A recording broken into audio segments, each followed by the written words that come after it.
पहले वाले लेसन में लग गया होगा। फिर भी यदि किसी का कोई सवाल पूछना है तो पूछ सकता है। किसी को पूछना है? नहीं सर।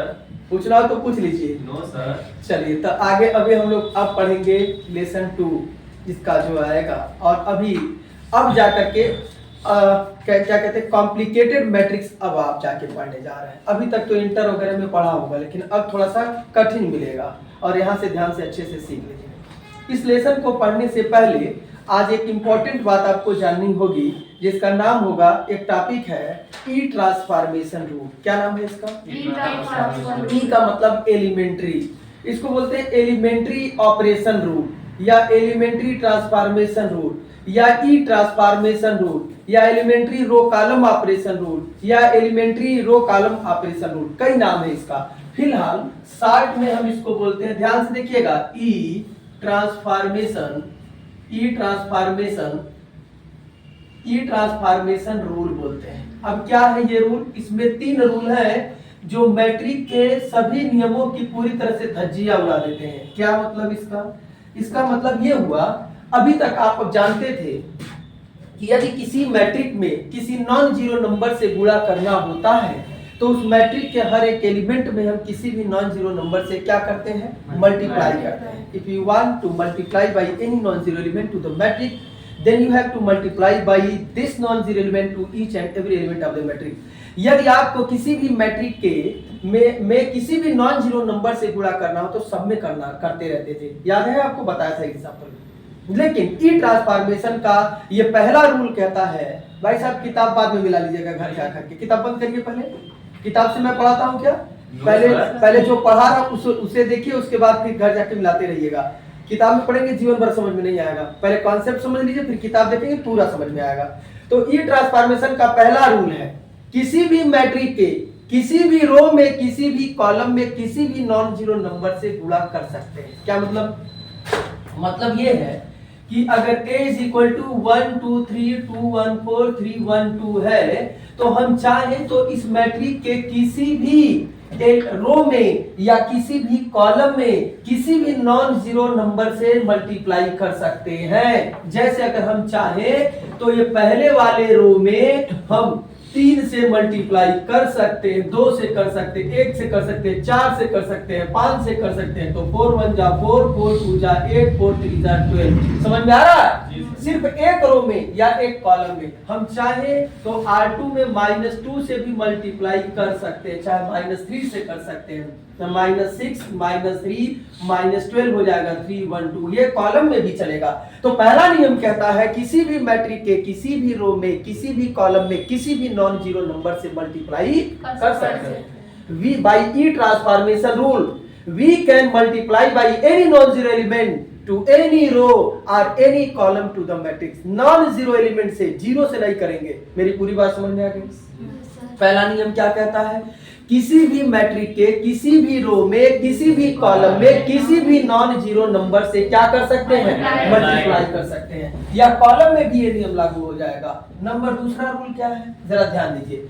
जैसे सपोज करिए कि a इज इक्वल टू 3 1 2 2 1 4 1 3 5 लिखा। अच्छा ये स्क्वायर होगा, ये जरूरी नहीं है, कोई भी मैट्रिक हो सकता है। अब जरा समझिए, हम चाहे तो किसी भी मैट्रिक के, ध्यान दीजिए, किसी भी मैट्रिक के किसी भी रो को किसी दूसरे रो के साथ इंटरचेंज कर सकते हैं या कॉलम को किसी दूसरे कॉलम के साथ इंटरचेंज कर सकते हैं। दूसरा नियम क्या कहता है?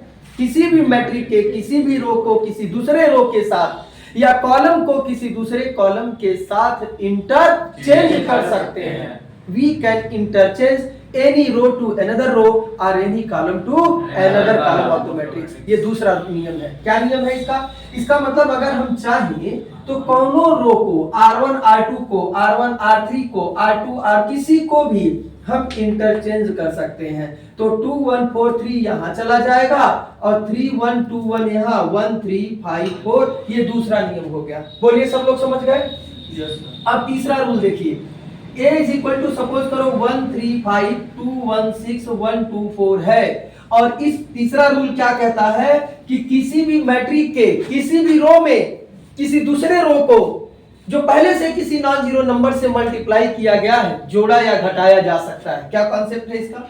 इसका कॉन्सेप्ट है कि अगर हम चाहें तो दूसरे, पहले, तीसरे किसी भी रो में किसी दूसरे रो को जो पहले से ही किसी नॉन जीरो नंबर से मल्टीप्लाई किया गया है के साथ जोड़ा या घटाया जा सकता है। इसका क्या मतलब है? इसका मतलब है कि हम दूसरे वाले रो की जगह पर क्या लिखने जा रहे हैं, R3 में 3 से मल्टीप्लाई कर रहे हैं और फिर R2 को जोड़ रहे हैं, माने इसमें 3 से मल्टीप्लाई करके इसमें जोड़ रहे हैं। 3 1 जा 3 और 2 5, 3 2 जा 6, 6 और 1 7, 3 4 जा 12, 12 और 6 18 और फिर 1 2 क्या लिख लिया 4। ये 3 नियम होते भैया। पहला नियम क्या है? किसी भी मैट्रिक के किसी भी रो में किसी भी कॉलम में किसी भी नॉन जीरो नंबर से क्या कर सकते हैं, मल्टीप्लाई कर सकते हैं। दूसरा नियम क्या है? किसी भी मैट्रिक के किसी भी रो को किसी दूसरे रो के साथ, सिर्फ रो के साथ, या कॉलम को किसी दूसरे कॉलम के साथ इंटरचेंज कर सकते हैं। तीसरा नियम क्या है? किसी भी मैट्रिक के किसी भी रो को किसी दूसरे रो के साथ जो पहले से किसी नॉन जीरो नंबर से मल्टीप्लाई किया गया है के साथ जोड़ा या घटाया जा सकता है। We can add or subtract any row to another row, any row to another row, which is already multiplied by any non-zero element। मेरी बात समझ में आ गया? ये 3 नियम है, और अगर ये 3 नियम आपको अच्छे से आ गए तो समझिए आपका काम हो गया, आपको फिर आगे समझ में पूरा आएगा। और आखिर अंतिम बात, इस पूरे लेसन में अब जब तक पढ़ाएंगे, एक दिन भी छुट्टी करेंगे तो आपको समझ में नहीं आएगा। इंपॉर्टेंट टॉपिक इसी लेसन में मिलेगा, कॉम्प्लिकेटेड भी मिलेगा। तो क्या बताया? ये 3 नियम होते हैं ई ट्रांसफॉर्मेशन रूल के। ये ई ट्रांसफॉर्मेशन से संबंधित ये 3 नियम है, और इन तीनों नियमों को उम्मीद है कि आप अच्छे से समझ गए होंगे। कोई प्रॉब्लम? अब जरा समझिए, अगला टॉपिक है आपका यहीं से इक्विवेलेंट मैट्रिक। इक्विवेलेंट मैट्रिक क्या है? Equivalent matrix. अच्छा, इक्विवेलेंट मैट्रिक, और फिर हम लोग समझेंगे इक्वल मैट्रिक। इक्विवेलेंट मैट्रिक और इक्वल मैट्रिक, ये दोनों टॉपिक ध्यान से देखिएगा। पहले हम लोग इक्वल मैट्रिक देखेंगे। A is equal to 1 2 3 2 1 4 3 1 2 लिखा हुआ है, और B is equal to लिखा है 1 2 4 2 1 4 3 1 2 लिखा हुआ है। तो A और B दोनों इक्वल नहीं है, क्योंकि यहाँ पर 3 है और यहाँ पर 4 है। लेकिन अगर यहाँ पर भी 3 होता तो यह दोनों मैट्रिक क्या हो जाते? इक्वल। दो मैट्रिक इक्वल तब कहलाते हैं जब उनके ऑर्डर सेम हो। स्क्वायर हो ये जरूरी नहीं है, ऑर्डर क्या हो? सेम हो, और उनके करेस्पॉन्डिंग एलिमेंट भी क्या हो? सेम। जैसे समझ रहे होंगे, जैसे दूसरा रो पहले कॉलम का एलिमेंट, दूसरा रो पहले कॉलम का एलिमेंट 2 है। बात समझ आ रहा? तो 2 matrices is said to be equal if their order are same and their corresponding element are equal। मेरी बात समझ में आ रहा है? 2 मैट्रिक बराबर तब कहलाते हैं जब दोनों का ऑर्डर क्या हो? सेम। भाई साहब आप पान खाए क्या? बोल नहीं रहे? 2 मैट्रिक बराबर कब कहलाते हैं? 2 मैट्रिक बराबर तब कहलाते हैं जब दोनों का ऑर्डर क्या हो? सेम हो, और उनके करस्पॉन्डिंग एलिमेंट भी क्या हो? सेम हो। कोई दिक्कत किसी को? अब जरा समझिए। और इक्विवेलेंट मैट्रिक क्या होता है? जैसे A इज इक्वल टू कोई मैट्रिक है 3 1 2 2 1 3 1 2 3 है, और इस मैट्रिक में आपने कोई भी ट्रांसफॉर्मेशन रूल लगा दिया, तीनों में से कोई भी ट्रांसफॉर्मेशन रूल लगा दिया। जैसे आपने R1 में 2 से मल्टीप्लाई कर दिया, चाहे 3 से, तो 3 3 जा 9, 3 1 जा 3, 3 2 जा 6, 2 1 3 1 2 3। This matrix is called equivalent matrix. मेरी तरफ ध्यान दें। इक्विवेलेंट का मतलब होता है लगभग बराबर। इक्विवेलेंट मैट्रिक का मतलब लगभग ये दोनों बराबर हैं, लेकिन वास्तव में देखा जाए तो ये दोनों मैट्रिक बराबर नहीं है। फिर लगभग बराबर क्यों कहते हैं? मेरी तरफ ध्यान दीजिए। मैट्रिक की दुनिया का सबसे इंपॉर्टेंट टॉपिक होता है ऑर्डर और रैंक, और डिफरेंशियल इक्वेशन की दुनिया का सबसे इंपॉर्टेंट टॉपिक होता है ऑर्डर और डिग्री। पूरे डिफरेंशियल इक्वेशन को आपने देखा था कि ऑर्डर और डिग्री ही नचाता है, एक कलेजा है तो दूसरा फेफड़ा है। उसी तरह से मैट्रिक की दुनिया में सबसे इंपॉर्टेंट टॉपिक होता है ऑर्डर और रैंक। ऑर्डर और रैंक, और संजोग से ऑर्डर और रैंक इन दोनों का हमेशा क्या होगा? सेम। इसीलिए यह इक्वल मैट्रिक नहीं बल्कि क्या कहलाता है? इसीलिए यह इक्विवेलेंट मैट्रिक कहलाता है। बराबर नहीं होते हुए भी इसे बराबर मान लिया गया, क्योंकि इसका ऑर्डर और रैंक दोनों क्या है? सेम। रैंक कभी आप पढ़े नहीं, आगे मिलेगा। कोई दिक्कत किसी को? तो अगर पूछे इक्विवेलेंट क्या है, तो आप डेफिनेटली डिफाइन करेंगे if we apply any transformation rule into any metric the resultant metric is called equivalent metric। मतलब अगर किसी भी मैट्रिक में कोई भी ट्रांसफॉर्मेशन रूल अगर हम लगा देते हैं तो जो मैट्रिक मिलता है उस मैट्रिक को क्या कहते हैं, इक्विवेलेंट मैट्रिक। और इक्वल मैट्रिक क्या है कि दो मैट्रिक इक्वल तब कहलाते हैं जब उनके ऑर्डर और उनके संगत अवयव कॉरेस्पॉन्डिंग एलिमेंट से क्या हो, पूरी बात समझ गए? इतना नोट कर लीजिए फिर आगे। अगली टॉपिक हम लोग देखने जा रहे हैं सब मैट्रिक्स। क्या देखने जा रहे हैं? सब मैट्रिक्स। ये क्या होता है? जैसे अगर मान लो कि एक कोई मैट्रिक है 2 1 4 2 1 2 3 1 3 1 2 4 और आपसे कहे इसका सब मैट्रिक्स ऑफ ए क्या होगा, तो सब मैट्रिक्स ऑफ ए, तो समझिए जरा, इसमें यदि किसी मैट्रिक में से कुछ रो को या कुछ कॉलम को या दोनों को कुछ कुछ हटा दिया जाए तो जो बच जाएगा वो क्या कहलाएगा, सब मैट्रिक्स। जैसे अगर हम इसको हटा दें तो जो बच गया क्या कहलाएगा, सब मैट्रिक्स। हम इन दोनों को हटा दें जो बच गया क्या कहलाएगा, सब मैट्रिक्स। हम इनको हटा दें तो जो बच गया वो क्या कहलाएगा, सब मैट्रिक्स। हम ये सब हटा दें जो बच गया क्या कहलाएगा, सब मैट्रिक्स। सब मैट्रिक्स समझ गए? If we remove some rows or some columns are brought to the matrix, then the resultant matrix is called sub matrix। यदि किसी मैट्रिक्स में से जैसे 2 1 1 2 ये केवल सब मैट्रिक हो गया, यदि किसी मैट्रिक में से कुछ रो को हटा दीजिए और कुछ कॉलम या दोनों को या किसी एक को, तो जो बचेगा वो क्या कहलाएगा, सब मैट्रिक्स। क्लियर हो गया? जवाब दीजिए। अब हम पढ़ने जा रहे हैं कि हम ई ट्रांसफॉर्मेशन रूल की मदद से, क्या बताया मैंने, ई ट्रांसफॉर्मेशन रूल की मदद से हम किसी मैट्रिक को लोअर ट्रायंगुलर मैट्रिक या अपर ट्रायंगुलर मैट्रिक में कैसे कन्वर्ट करेंगे। तो ध्यान दीजिए, जैसे कोई सवाल है a इज इक्वल टू दिया है 3 1 2 1 2 3 2 1 4 और सवाल कह रहा है कि इस मैट्रिक को क्या बोलते हैं, अपर ट्रायंगुलर मैट्रिक में कन्वर्ट करिए। किस में कन्वर्ट करना है, और अपर ट्रायंगुलर मैट्रिक में पढ़ा चुका हूँ।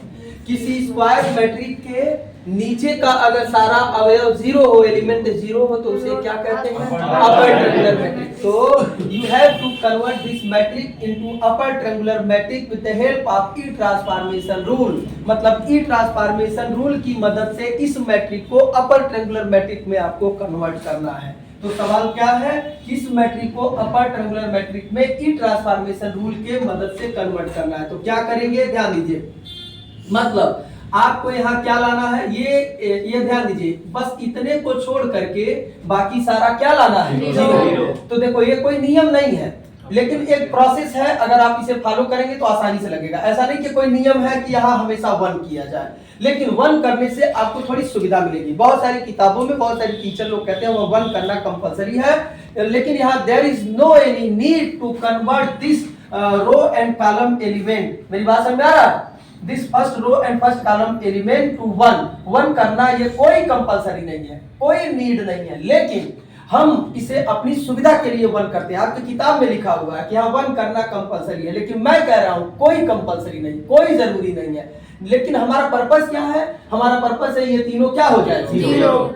हम कैसे भी ट्रांसफॉर्मेशन रूल लगा के जीरो कर सकते हैं। जैसे हम चाहे तो इसमें 3 से मल्टीप्लाई करके और इसमें से घटा दे तो जीरो हो जाएगा। इसमें क्या बोलते हैं 3/2 से मल्टीप्लाई कर दे और इसको घटा दे, जीरो हो जाएगा। और फिर इसमें 2 से घटा दे, गुणा करके तो जीरो हो जाएगा। तो 1 करना जरूरी नहीं, लेकिन आप 1 कर लेंगे तो आपको थोड़ी सुविधा मिल जाएगी, भिन्न से बच जाएंगे, बस यही लाभ मिलेगा। तो चलिए पहले हमें यहाँ 1 करना चाहिए, ये कोई नियम नहीं है, लेकिन कर लेने से क्या होगा, सुविधा होगा। तो यहाँ पहले हमें 1 करना होगा। 1 करने के लिए आपके पास भैया ई ट्रांसफॉर्मेशन के कई रूल हैं। मैंने आपसे कहा था कि ट्रांसफॉर्मेशन का पहला रूल है किसी भी मैट्रिक के किसी भी रो में, किसी भी कॉलम में, किसी भी नॉन जीरो नंबर से मल्टीप्लाई कर सकते हैं। तो अगर मल्टीप्लाई कर सकते हैं, जैसे R1 में हम कहें कि भैया आप R1 में हम कहें कि 3 से मल्टीप्लाई कर सकते हैं, तो हम कह सकते हैं कि R1 में 3 से नहीं 1/3 से मल्टीप्लाई कर सकते हैं। मतलब 3 से क्या हो गया, डिवाइड। तो मल्टीप्लाई में डिवाइड वाली बात छुप गई है। क्या पूरी बात समझ गए? तो मल्टीप्लाई कर सकते हैं मतलब क्या कर सकते हैं, डिवाइड भी कर सकते हैं। अब जरा समझिए, एक तरीका है इसे 1 करने का कि इसमें 3 से हम भाग दे दें, 1 हो जाएगा। दूसरा ही ट्रांसफॉर्मेशन रूल भी लगा सकते हैं कि इन दोनों को क्या कर दें, इंटरचेंज कर सकते हैं। तीसरा भी कर सकते हैं कि इसमें से इसको क्या कर सकते हैं, घटा सकते हैं। चौथा कर सकते हैं इसमें 2 से गुणा करके इसमें से घटा सकते हैं। पांचवा तरीका है कि इसमें 2 से गुणा 4 से गुणा करके इसको घटा सकते हैं। छठवां तरीका इन दोनों को इंटरचेंज कर सकते हैं। सातवां तरीका इसमें से इसको घटा सकते हैं। अरे बोलो, ये नहीं कि एग्जाम में बगल वाला कौन दूसरे तरीके से लिख रहा है तो आप कहिए करे हमारा लग रहा गलत हो गया। आपको जो मन करे वो करिए, ट्रांसफॉर्मेशन खुला छूट दिया हुआ, आपको जो मन करे वो करिए। सबसे आसान फिलहाल तरीका मुझे क्या लग रहा है, R1 और R2 को क्या करिए, इंटरचेंज। ना गुणा का झमेला, ना भाग का, ना कुछ नहीं। क्या हो जाएगा 1 2 3। भाई साहब क्या बड़ा रहे हैं, ये यहाँ चला जाएगा, ये 3 1 2 और 2 1 क्या हो गया 4। भैया पर्पस क्या है, ऐसे जो मैं कर रहा हूँ ये करना नहीं है, ये समझाने के लिए बता रहा है। इन तीनों लोगों को क्या करना है, आखियां बंद करके पहले इसकी मदद से इन दोनों को 0 कर लीजिए। 1 कर लीजिए, उसके बाद इन दोनों को 0 कर लीजिए। R3 को 0 करना है, इसकी मदद से भैया क्या होगा, R3 माइनस 2R1, तो 2 1 जा 2 और 2 में से 2 गया 0, 2 2 जा 4, 1 में से 4 जाएगा -3, 2 3 जा 6, 4 में से 6 जाएगा -2। अब R2 को भी 0 करिए, R2 माने दूसरा वाला रो, क्या होगा R2 माइनस 3R1, 3 1 जा 3। इसी की मदद से करिए, ये कोई नियम नहीं है, बस अपनी सुविधा के लिए। तो ये 0 हो जाएगा, 3 माइनस 3, 3 2 जा 6, 1 माइनस 6 क्या होगा -5, 3 3 जा 9, 2 माइनस 9 -7 और ये हो जाएगा 1 2 3। बोलिए समझ में आ गया। अब जरा देखिए, अब यहाँ 1 करना होगा, इसे 1 करना चाहिए, कोई नियम नहीं है, सुविधा के लिए ऐसा करेंगे तो कोई दिक्कत नहीं होगा, दिमाग पर जोर नहीं डालना पड़ेगा। इसे 1 करने का आसान तरीका -5 से डिवाइड कर देंगे, लेकिन भिन्न आ जाएगा। साधारण जोड़ घटाना तो आपको आता नहीं, भिन्न कैसे आएगा, इसलिए भिन्न से बचना होगा आपको। मेरी बात समझ गए। तो अब क्या करें, यहाँ 1 लाने का एक और अच्छा तरीका, भिन्न -5 से डिवाइड करें तभी भी आ जाएगा। R2 में ऐसा कैसे रहने दीजिए, और R3 में -2 से गुणा करके और इसको क्या कर दीजिए, इसको क्या कर दीजिए, जोड़ दीजिए। या ऐसे करिए R2 minus 2R, R2 minus जब 2R3 करेंगे तो यहाँ देखिए ये 0 होगा, ये 6 हो जाएगा। अरे भैया माइनस, या ऐसे कह लीजिए, इसमें 2 से गुणा किए हैं तो क्या हो जाएगा -6, और ये क्या हो जाएगा माइनस, और इसमें से इसको क्या कर रहे हैं, तो 5 में से जब घटाएंगे तो क्या हो जाएगा 1, और -7 में से +4 घटाएंगे तो -3। क्या पूरी बात समझ में आ रही है? भाई साहब फिर देखिए, ना समझ में आते यहाँ लिख लीजिएगा, R2 के जगह पर क्या लिखना है 0, माइनस R3 जगह पे है 0, तो 0 माइनस 0 क्या होगा 0 हो जाएगा। अरे बोलो ना। फिर R2 की जगह पर क्या लिखिए -5, फिर -2, और R3 जगह पर क्या है -3, तो कितना हो जाएगा 6 - 5 1 हो जाएगा। फिर R2 जगह पर क्या लिख लीजिए -7, और R3 जगह पर क्या लिख लीजिए -2, तो क्या हो जाएगा 2 दूना 4 -7। समझ में आ रहा है? नहीं आया? 0 -3 -2, इसको मिटाने की जरूरत होगी। अब क्या करेंगे, अब यहाँ इसकी मदद से 0 करेंगे, तो R3 जगह पर लिखेंगे R3 + 3R2, तो 1 2 3 0 1 -3 0, ये हो जाएगा 3 1 जा 3 -3 0, और 3 3 जा 9 9 2 और 11 हो जाएगा। बताइए किसमें कन्वर्ट हो गया, अपर। अब सुनिए, हो सकता है कोई लड़का इनको इंटरचेंज किया हो तो ये कुछ और आने लगेगा। जैसे अभी इसी सवाल में हमने इसमें 2 से गुणा कर दिया, यहाँ 3 से भाग दे दिया, बात समझ में, तो रिजल्ट कुछ और आएगा। हमें बस इससे मतलब है कि ये तीनों क्या होना चाहिए, और ये 1 करना कोई जरूरी नहीं। 1 करने से बस ये होगा कैलकुलेशन थोड़ा सा, कोई दिक्कत किसी को। तो हमने इस सवाल को किसमें कन्वर्ट कर दिया, अपर ट्रायंगुलर। और अब देखो यहाँ जरूरत पड़ गया ना अपर ट्रायंगुलर का, तो ये डेफिनेशन आपको आना चाहिए। इसलिए मैंने पहले ही, हम जो भी पढ़ाएंगे, देखो हो सकता है किताब का कोई टॉपिक 1 2 हम इसमें न पढ़ा के तीसरे लेसन में चले जाए, ये मत समझना कि हम भूल गए। वो सिस्टमेटिक मुझे कैसे पढ़ाना है मुझे पता है, बात समझ में आ रहा है। जैसे डिफरेंशियल इक्वेशन में देखिए कोई टॉपिक छूटा नहीं, उसी तरह से इसमें जब मैं पूरा मैट्रिक खत्म कर लूंगा तो आपसे को कहूंगा कि आप देख लीजिए कोई टॉपिक छूटेगा नहीं। मुझे पता है सारा सिलेबस कि कितना मुझे मैंने कब कौन सा टॉपिक पढ़ाना है, बात समझ में आ रहा है। पहले वाले लेसन में complex matrix, complex conjugate matrix और Hermitian matrix, skew Hermitian matrix और यूनिटरी मैट्रिक्स छूटा है, जो 10-15 मिनट का टॉपिक है, जिसे हम अंतिम में पढ़ाएंगे। क्या समझ में आ रहा है? तो मुझे पता है कि क्या छूटा है क्या नहीं छूटा है, आप चिंता करने का आपको जरूरत नहीं है। कोई दिक्कत किसी को? इतना नोट करिए। जा रहे हैं कल हमने क्या देखा था कि किसी मैट्रिक को हम कैसे अपर ट्रायंगुलर मैट्रिक में कन्वर्ट करेंगे। इस पर आप लोगों को तो 4 सवाल, 10 सवाल, 20 सवाल लगाना चाहिए था, नहीं लगाए हैं तो फिर से लगाइए, अभी बहुत टाइम है और घर पर जाके खूब प्रैक्टिस करिए। चलिए ध्यान दीजिए, एक और सवाल देखते हैं। a is equal to, suppose करिए 1 2 3 है या 4 3 1 2 1 2 3।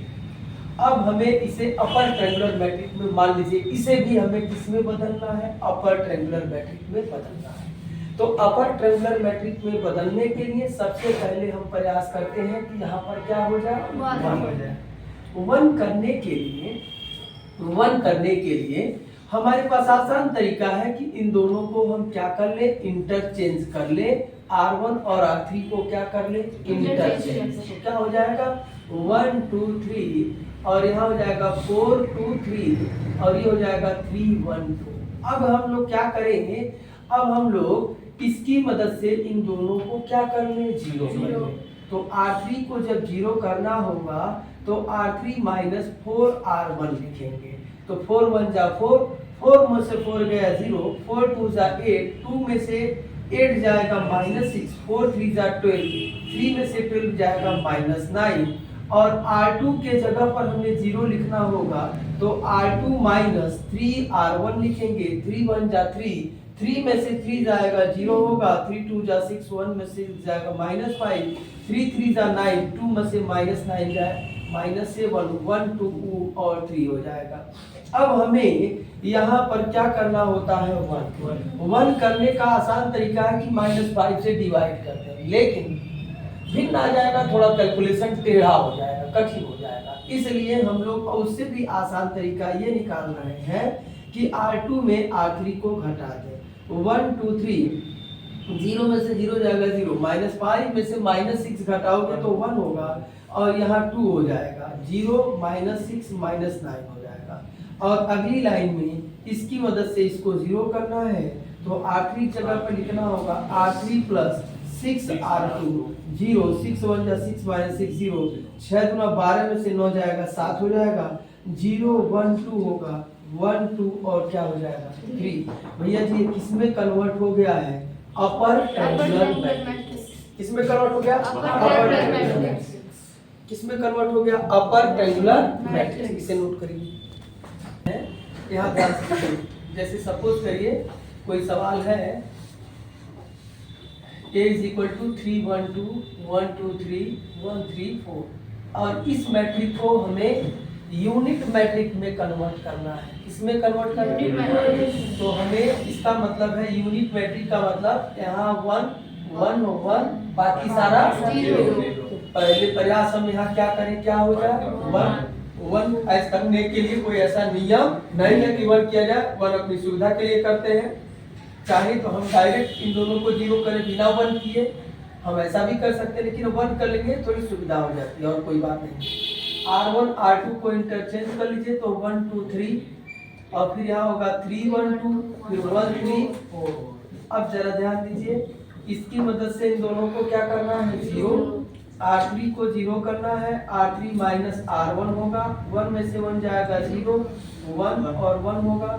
R2 को 0 करना है, R2 माइनस 3R1, 3 1 जा 3 माइनस 3 0, 3 2 जा 6, 1 माइनस 6 क्या हो जाएगा? -5, 3 3 जा 9 क्या हो जाएगा? -7, 1 2 3 हो जाएगा। अब जरा ध्यान दीजिए, यहाँ पर अब 1 करना है। 1 करने के लिए आसान है कि R2 और R3 को क्या कर लिया जाए? इंटरचेंज। तो 1 2 3 हो जाएगा, यहाँ 0 1 1 हो जाएगा, 0 -5 से 1 हो जाएगा। अब यहाँ ध्यान दीजिए, इसकी मदद से इसको क्या करते हैं? 0। R3 को 0 करना है, R3 प्लस 5 R2 कर लीजिए तो 5 1 जा 5, 5 माइनस 5 0, 5 1 जा 5 -7 प्लस 5 क्या होगा? -0 1 1 1 2 3 हो जाएगा। ये किसमें कन्वर्ट हो गया? Upper triangular matrix. तो यूनिट मैट्रिक्स जो है अपर ट्रायंगुलर वाई मैट्रिक वाली गली से गुजरता है या लोअर ट्रायंगुलर मैट्रिक वाली गली से गुजरेगा हर हालत में। अब जरा ध्यान दीजिए, अब यहाँ से -2 को देखिए तरीका बता रहे हैं, पहले 1 करिए, फिर इसकी मदद से 0 करिए, फिर यहाँ 1 करिए, फिर इसी की मदद से 0 करिए, फिर यहाँ 1 करिए। तो R3 को 1 करने के लिए -2 से भाग दे दीजिए, तो 1 2 3 हो जाएगा, 0 1 1 हो जाएगा, 0 0 1 हो जाएगा। अब जरा ध्यान दीजिए, ऐसा नहीं एकदम ऐसे ही करिए, अपने दिमाग से कोई भी ट्रांसफॉर्मेशन रूल लगा लीजिए। अब इसकी मदद से इन दोनों 0 करिएगा, तो आसान जो प्रोसेस बता रहा है ऐसे करिए। आप चाहे तो इसमें से इसको घटा दीजिए तो भी 0 हो जाएगा। बोलिए समझा ना? लेकिन ज्यादा अपना दिमाग कम लगाइए, प्रोसेस से चलेंगे तो आसान होगा। पहले 1 करना है, फिर इसकी मदद से 0, फिर इसे 1 करिए और इसी की मदद से इसे 0, फिर 1 कर लीजिए और इसकी मदद से ऊपर वाले को 0 करिए। तो R1 को 0 करने के लिए क्या करेंगे? R1 - 3 R3, तो 1 2 और 3 1 जा 3 -3 0 हो जाएगा। अब R2 को 0 करना है तो R2 - R3 लिख लीजिए, तो हो जाएगा 0 1 0, क्योंकि 1 - 1 0 0 0 1। अब जरा अंतिम लाइन देखिए, पहले बार बार तरीका सिखा रहा हूँ, पहले 1 करिए, इसकी मदद से 0 करिए, फिर 1 करिए, इसकी मदद से 0 करिए, फिर 1 करिए और इसकी मदद से 0 करिए। अब इसकी मदद से इसको 0 कर लीजिए, तो R1 को 0 करना है, R1 - 2 R2 लिख लीजिए, तो 2 1 जा 2 -2 0 0 0 1 0 0 0 क्या हो गया? 1।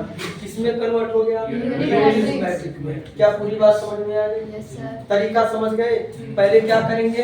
1, फिर इसकी मदद से 0, फिर यहाँ 1, इसकी मदद से 0, फिर यहाँ 1, इसकी मदद से 0, फिर इसकी मदद से 0। लेकिन यह कोई प्रोसेस नहीं है, ऐसा नहीं कि सॉरी प्रोसेस है, यह कोई मेथड नहीं है। ये नहीं कि एकदम इसी से लगाएंगे, हम नहीं लगाएंगे इसे, हम डायरेक्ट इसमें 3 से गुणा करके इसको घटा दे 0 हो जाएगा, 3 से गुणा करके इसको घटा देंगे 0 हो जाएगा। बोलो ना? अब फिर यहाँ जो आएगा हम अपने हिसाब से कर सकते हैं, लेकिन थोड़ा दिमाग लगाना पड़ेगा।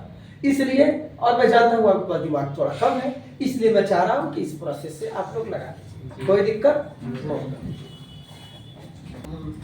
अब हम लोग एक और सवाल देखेंगे, a = जैसे 3 1 2 2 1 3 1 2 3 है, इसको हमें लोअर ट्रायंगुलर मैट्रिक में कन्वर्ट करना है। किस में बनाना है? लोअर ट्रायंगुलर का मतलब इनको छोड़ करके बाकी सारा क्या करना है? 0। अभी दूसरे तरीके से करना होगा, इसे 1 करना होगा। कोई प्रॉब्लम? No sir. ध्यान दीजिए, लोअर बनाने के लिए इसे 1 करना होगा। मेरी बात समझ गए? नहीं, इसे कर लीजिए 1, सबसे आसान तरीका इसे 1 कर लीजिए। लोअर बनाने के लिए इसे 1 कर लीजिए, कोई दिक्कत? और 1 करने के लिए भैया क्या करना होगा? R3 में से R1 को हटाना, या पहले वाले कॉलम और तीसरे वाले कॉलम को इंटरचेंज करिए, तो 3 2 1 हो जाएगा यहाँ। बोलो। और ये क्या हो जाएगा? 2 3 3, फिर 1 1 2। बोलिए, समझ गए? अब जरा देखिए, इसकी मदद से इन दोनों 0 करना है।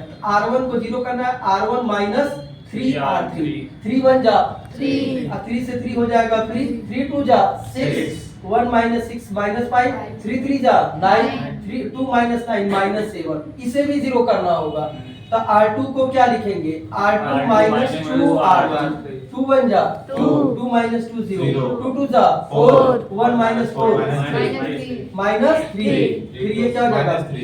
-3, और फिर 3 2 और क्या हो गया? 1। समझ में आ रहा है?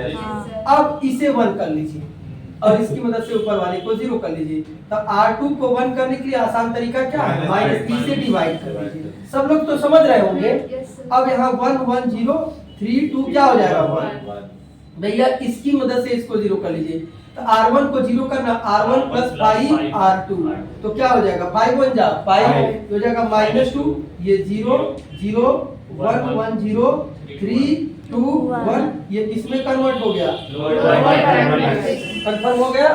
तो ध्यान दीजिए, अगर इसे लोअर में बदलना है तो यहाँ 1 करिए, इसकी मदद से इन दोनों को 0 करिए, फिर 1 करिए और इसकी मदद से क्या करिए? 0। क्लियर हो गया? नोट कर लीजिए।